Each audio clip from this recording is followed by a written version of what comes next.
Hello everyone, my name is Lori Hairston and I'm a teacher in Washington State and a representative of the MBA Research Professional Development Team.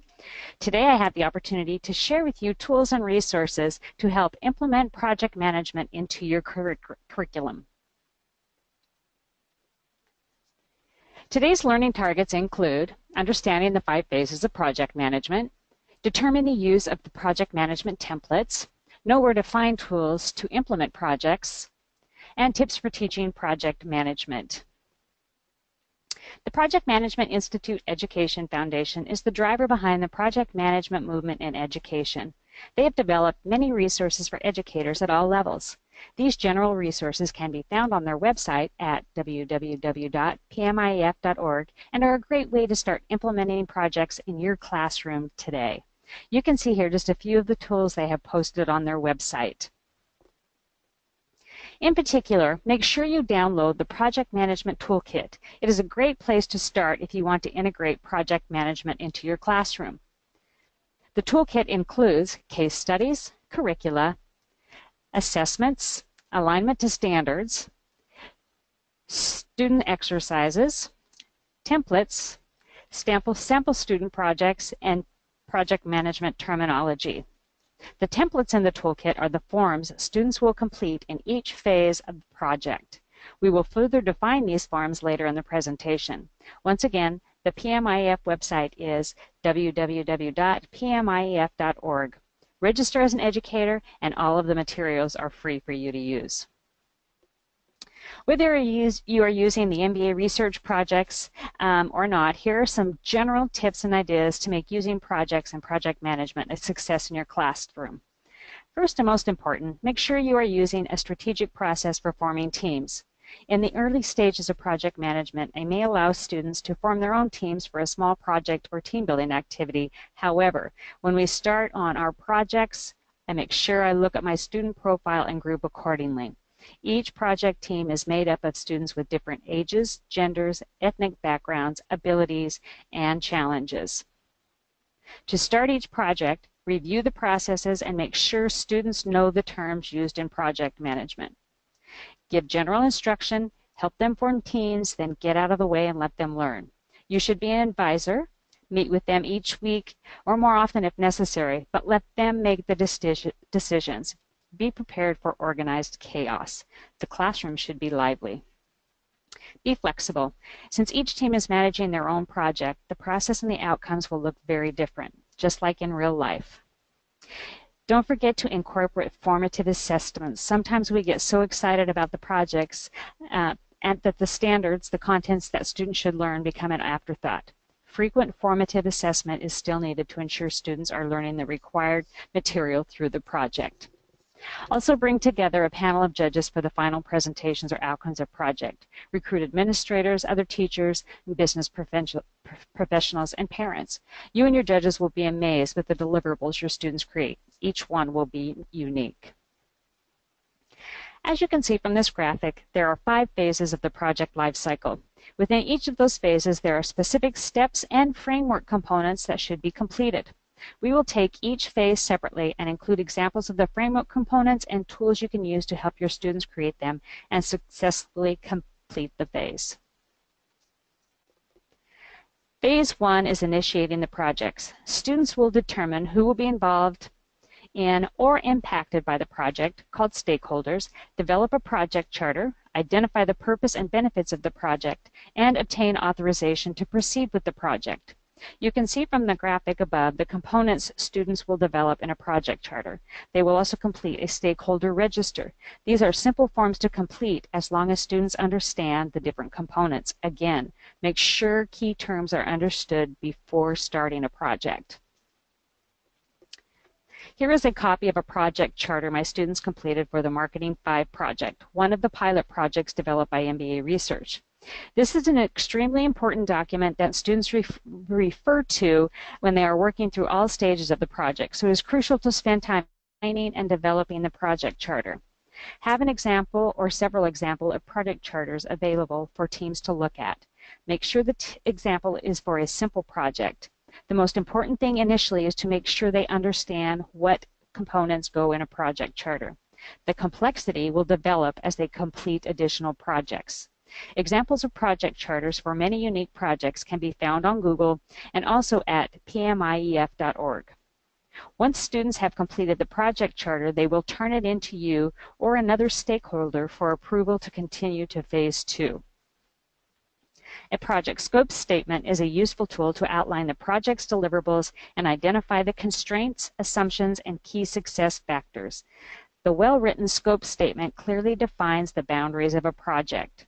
You see here an example of a project scope statement. Each will be unique to the team members and the project they are completing. One of the most important components of a scope statement is identifying risks involved and out-of-scope activities. The Stakeholder Register is used to define who the stakeholders are and what their roles are in the project. This includes contact information and if they are internal or external stakeholders, meaning are they working directly on the project or will they be affected by the project outcomes. Encourage students to expand their thinking to include staff members, other students, district staff, and members of the business community as stakeholders. The broader the reach of the project, the more successful the outcomes and the PR for your class. Phase 2 is planning the project, the most important phase of any project. Steps include further defining the scope of the project, creating a work breakdown structure, developing a project schedule, planning human resources, communications, quality, and risk management. The responsibility assignment matrix assigns the work breakdown schedule to specific team members. You can see here that the RAM included in each section of the career pathway manual, assessments, completing project charter and scope, and the accountability for the final deliverable. These two parts of the framework are the minimal part you should do to organize your team. It sets clear expectations for what each team member's responsibilities are. The monitoring and controlling of those tasks are part of the responsibility of the HR manager along with the project manager. The consequences should be outlined in your project scope. The checklist can be the most powerful and useful tool with extended members of the project team. A task list is just an action item list for the team member that contains all of the tasks the individual is responsible for completing. This provides a focus for the individual as to what they need to do. This format works very well to specify responsibility. The project may contain many tasks, but each team member is only involved in a small number of those tasks. If the team has many team members with limited involvement in the total project, this technique usually is the best method for communicating and tracking scheduling of the work. The task list is in addition to the milestone chart, which is broad-based. A task list can be made easily using a table in Microsoft Word or an Excel spreadsheet. The milestone chart is a simple tool for entry-level students. The chart is portrayed on a project timeline. It displays only the key project milestones. These milestones are typically associated with some major element of project and normally become major reporting points to you or the project manager. The milestones provide interim reporting points. Also, when planning a complex project, task leaders can become overwhelmed with all the tasks they must do. Having a focused sub-project for each milestone gives team members a framework for planning and tracking project activities. Activities are things you need to accomplish to meet your milestones, leading to completing the deliverables. Sequential activities are those activities that cannot be completed until another activity is complete. Concurrent activities are those activities that can happen simultaneously. This is a simple milestone chart completed with a PowerPoint timeline template. Remember that you are already a week into this project with the entry activities and the initiating project process. Here you see the Human Resource Management Plan. This lists roles and responsibilities. This particular team in the Marketing 5 project decided to have a project manager, but they used the personality assessment to identify skills and strengths and then align them with roles in the project. Each team member served as a manager, which provided the opportunity to take a leadership role in the project. In addition to their managerial duties, they also completed part of the deliverable. The network diagram is an essential flowchart of the project task. The network is created by determining predecessor and successor relationships and connecting the tasks based upon those relationships. In a complex project with large teams, this technique can provide guidance as to who is the internal customer for each task. The technique is often viewed as a foundational technique since most of the analytical scheduling tools start with a network diagram. Microsoft Office Smart Art is a great tool to use to develop a basic network diagram. Phase 3 and Phase 4 project management should be completed simultaneously. Executing the project means doing the work, developing the project deliverables. Monitoring and controlling the project is reporting project progress, handling issues that arise, and keeping the project on track in terms of scope, schedule, quality, and risks. The Gantt chart or bar chart is the most common schedule format used on projects in the industry. This format is excellent for tracking progress or activities for tasks once they've been scheduled. In the Gantt chart, every task is represented by a bar of a timeline chart. The left edge of the bar is located at the time this task is planned to start, and the right edge of the bar is located at the time the task is planned to end. As the project unfolds, the edges of the bar are often modified to reflect when the task actually started or ended. This format creates focus for tracking progress because it is clear to see whether a task should be completed, underway, or pending at any given time. The Gantt chart is used for daily, weekly tracking of project progress. It is easy to use and maintain. It has become the most commonly used project schedule chart because of its simplicity and the focus it creates when tracking the project. I use a Gantt chart for more advanced students. It's an excellent tool to review at the weekly meetings scheduled with project teams, as it shows they have completed what they are working on and what they still have left to complete. I will share with you some free resources at the end of this presentation for developing a Gantt chart. Schedule compression is a tool that helps shorten the total duration of a project by decreasing the allocated time of certain activities. It's done so that you can meet time constraints and still keep the original scope of the project. There are two methods: crashing, when you assign more resources or help money to an activity, decreasing the time it takes to complete it, taking into consideration that the time you save offsets the added resource costs. An example of this may be sending completed deliverables to Office Depot for immediate printing rather than waiting for the district print shop to complete. Fast tracking involves arranging activities to allow more parallel work. This means allowing activities to overlap and may be a good tool to use for differentiating instruction, allowing your higher achieving students the opportunity to move on to the next task. This will test your team because it increases the risk.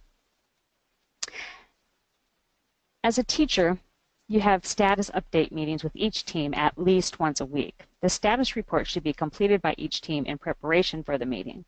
The status report includes tasks that are finished and tasks in progress, and also issues that have developed. All issues should be reported on an issue log, including action to be taken to deal with the issue. Make sure you are referring students back to their project charter during your status update meetings to determine if it was a risk they addressed in the project charter or scope statement, and if they handled the issue as they originally proposed. Also, make sure teams are sticking to the responsibility matrix and operating functionally. One of the biggest reasons that projects are not completed on time is the closing step. Final editing and error correction takes much longer than anticipated. They seem to be on track, and then all of a sudden it is the due date and they have not completed the project. A good way to avoid this is to suggest students schedule project in specific stages and schedule deliverables during each stage. This way, quality problems can be identified early on and rectified before they threaten the overall project schedule. If part of the deliverable is due, the project manager or quality control manager can review and provide team feedback to team members, make the corrections, and then move on to the next stage or milestone.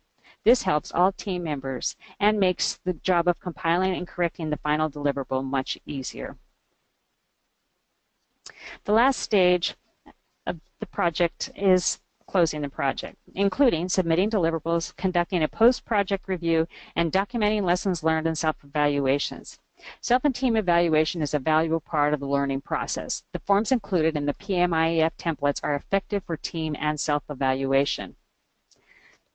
Presentation of the deliverables is the fun part. Make sure that students and stakeholders on the evaluation panel understand each deliverable will be unique based on team preferences. You may need to develop an additional rubric for evaluators to use for the deliverable. The template includes evaluations for completing the project management process.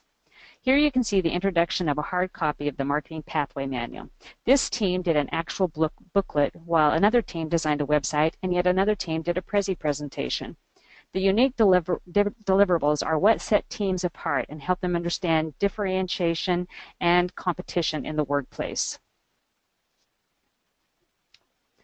Finally, here are some additional resources, including step-by-step instructions for making a milestone chart in Excel, directions for making a Gantt or bar chart in PowerPoint. Remember, there are many templates ready to use in Microsoft Office. Students just need to adapt the timelines and categories to their project parameters. If you want to pay for templates and curriculum resources, Microsoft and Project Management Institute have good resources for a nominal fee. Also, check out the PMIEF website for examples of completed work and also templates. If you haven't signed up for your free educator account, you really should. MBA Research has developed a wiki space that has examples, resources, and collaboration opportunities. Contact customer service to gain access. I encourage you to post in the wiki to collaborate, and you can also help other teachers. There are many free resources on the web. Encourage your students to find them, and it will add to their learning and also improve product deliverables. Let's wrap things up with a few reminders. Keep checking for additional webinars on project management and other tools to teach business and marketing at mbaresearch.org or on the MBA Research YouTube channel. Please contact customer service at mbaresearch.org if you would like to find out more about MBA Research tools and benefits. Also, if you'd like to find schedules or sign up for the wiki. Thank you for your time today, and I hope you gained helpful tools for implementing project management in your classroom. Again, my name is Lori Hairston, and I'm happy to help you. My email address, which is not listed here, is loridhairston@gmail.com. Have a great day.